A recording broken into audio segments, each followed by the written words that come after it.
Des drones russes en plein cœur de Bohodukhiv, un entrepôt militaire et un atelier de production pulvérisés dans une frappe nocturne. Abonnez-vous dès maintenant et partagez cette vidéo pour ne rien manquer des développements sur le terrain.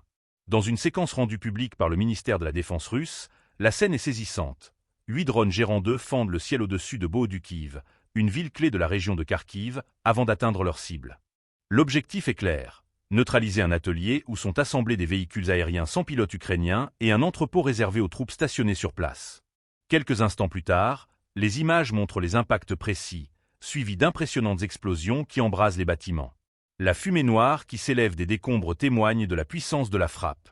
Cette opération intervient dans un contexte où Moscou justifie ses attaques par une réponse aux bombardements ukrainiens visant des cibles civiles sur le territoire russe. Dans une rhétorique martelée à plusieurs reprises par le Kremlin, ces frappes sont présentées comme une nécessité militaire.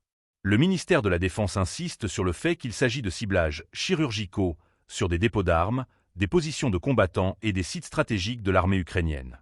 À travers ces opérations, la Russie entend affaiblir le potentiel de défense de son adversaire, briser sa logistique et réduire sa capacité à organiser de futures attaques. Du côté du porte-parole présidentiel Dmitri Peskov, le message est également sans ambiguïté. L'armée russe se limiterait aux infrastructures purement militaires.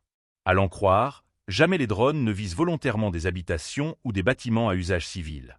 Cette version, bien entendu, est contestée par les autorités ukrainiennes, qui dénoncent régulièrement des frappes sur des zones où vivent des populations.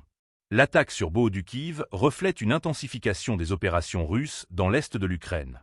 À mesure que le conflit se prolonge, les cibles stratégiques changent peu. Entrepôts, sites de production d'armement, centres de communication et commandement militaire restent au cœur des priorités.